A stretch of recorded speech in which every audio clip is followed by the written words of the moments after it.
Hare Krishna. Hello friends, how are you all doing? I hope you all are doing well. I am preacher of Bhagavad Gita and today I come with very special lecture. Actually each and every lecture is very special, but in my new YouTube channel I am going to preach. I am going to preach on action, difference between the action, inaction and also forbidden action. What are the difference between action, inaction and forbidden action? But before I start my lecture, I would like to introduce Srimad Bhagavad Gita.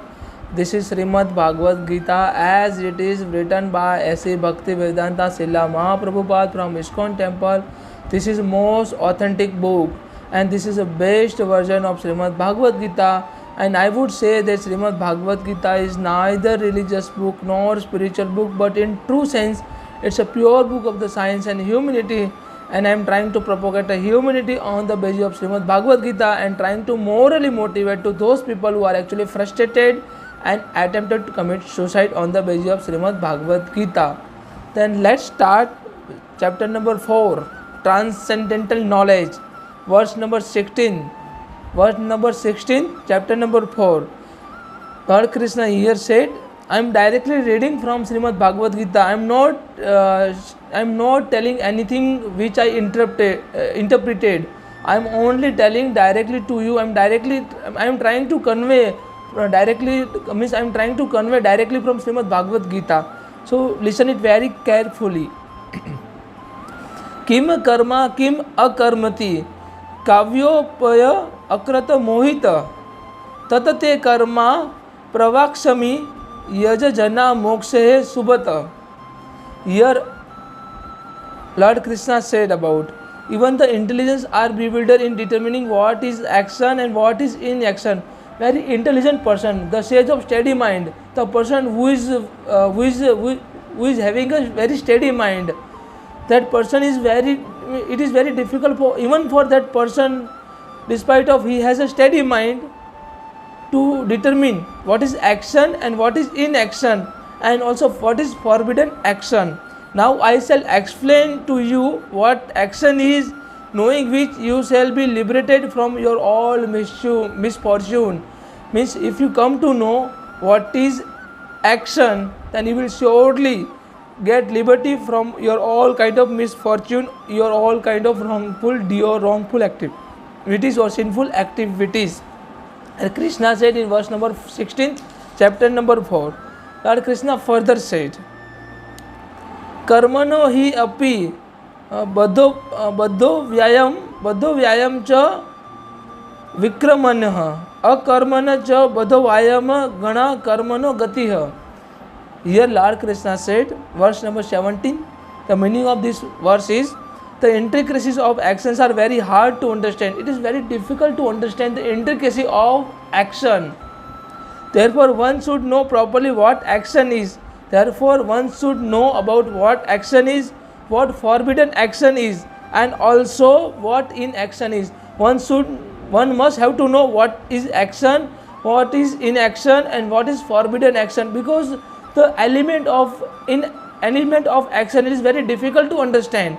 So therefore, in order to understand action, you just have to understand what action is, what forbidden action is, and also what inaction is. Lord Krishna further said in verse number 18, chapter number 4, कर्मण्य अकर्मण यह प्रसादस्य अकर्मणि च कर्मण यह स बुद्धिमान मनुष्यसु स युक्ता कर्ता कर्म कर्ता. Here Lord Krishna said, बुद्धिमान मनुष्य युक्ता कर्ता कर्म कर्ता.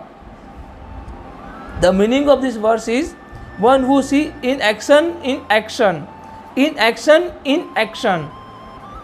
means inaction into action and action into inaction is intelligent among the man. It is very difficult to understand, but I would say that the person who can see inaction into action, inaction into action and action into inaction, that particular person is intelligent among all the men. He is the transcendental position, although engaged in all sort of the activities. Despite of that person is engaged in all sort of activities, that person is transcendental position. That person is at a transcendental position. That person will surely get a transcendental place and supreme abode of Lord Krishna. The person who can see, listen it very carefully, the person who can see in action into action and action into inaction, in action into action and action into inaction, that particular person is intelligent among all the men. Lord Krishna further said in verse number 19, chapter number 4, Yasya sarva samarambh काम संकल्प वर्जितः ज्ञान दगाह कर्मणः तु अहम पंडिताम बुद्धः. यहाँ पे Lord Krishna said, here Lord Krishna said, one is understood to be in full knowledge whose every endeavor is devoid of desire for sense of gratification. He is said by sage to be a worker for whom the reaction of work have been burned by the fire of perfect knowledge, and by which the person who can see in action into action and action into inaction, that person is in perfect knowledge, and by perfect knowledge that person can burn all kind of miseries, all kind of impurities in his heart and in his mind. That person will surely get a liberty from all his action and from all kind of sinful activities. Lord Krishna further said, त्यक्ता Karma फल संगम नित्य तृप्तो निराशय कर्माणि अभिपर्वतो भी नैव किंचिति करोति सः.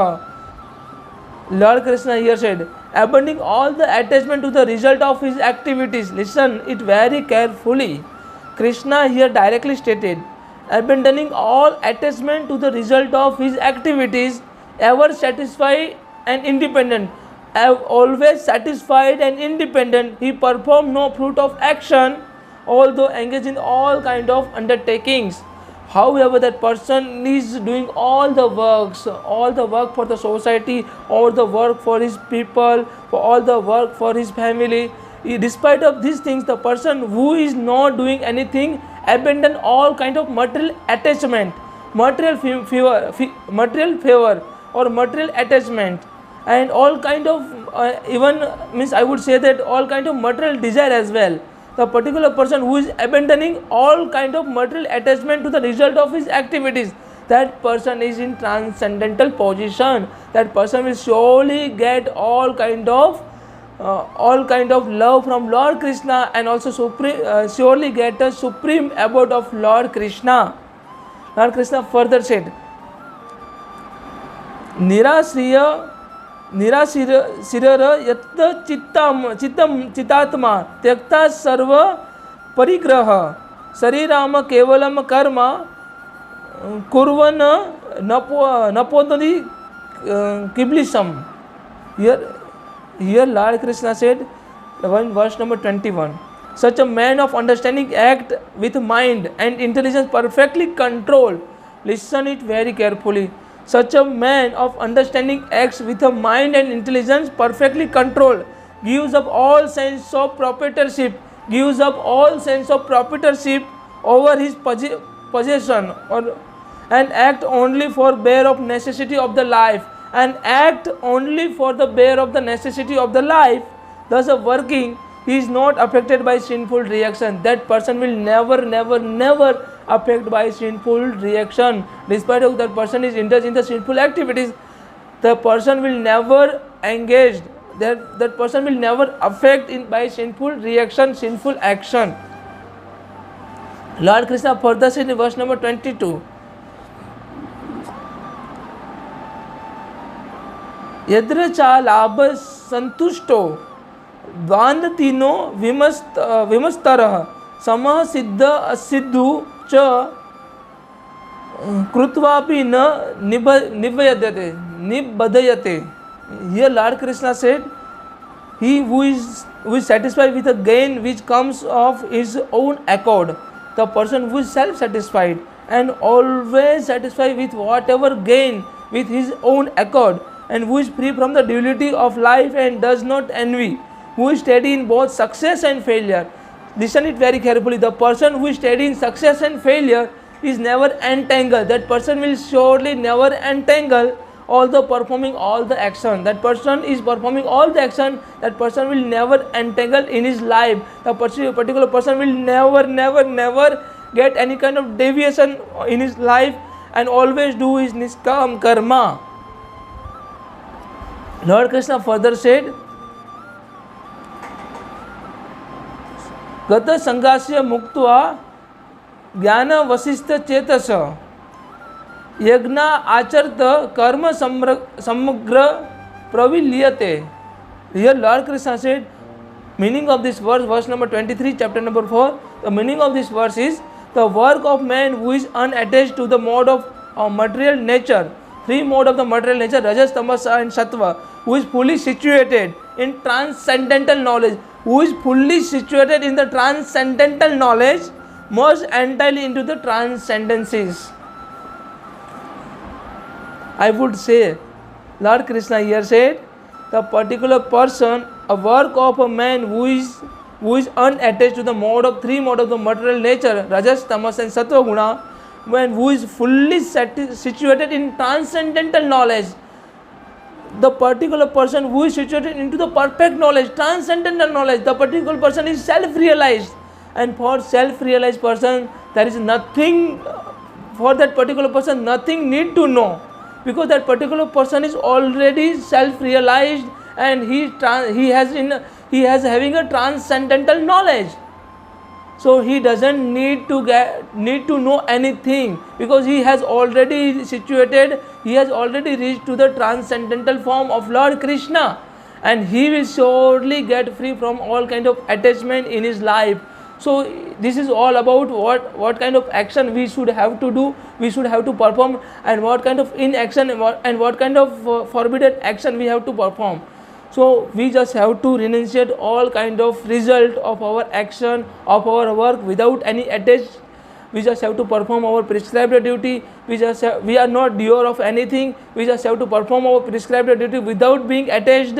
Whether all kind of attachment like a material desire and material attachment, like attachment with a wife, husband, and all, and also with a family. We don't have to do. We just have to perform our prescribed duty. We just have to perform a duty for society, family, and for the transcendental person. All the people are equal. He has a equal transcendental eyes, and he can see equally to all people without making any kind of discrimination. The transcendental person, the particular person who is in a full knowledge, will see all the people equally, whether there is a pebbles, whether there is a lotus, whether there is a flower, or whether there is a gold or anything. This is said by Lord Krishna. So thank you so much. I hope you all can understand. If you are having any question, any doubt, please kindly put a comment. Thank you so much. Radhe Radhe.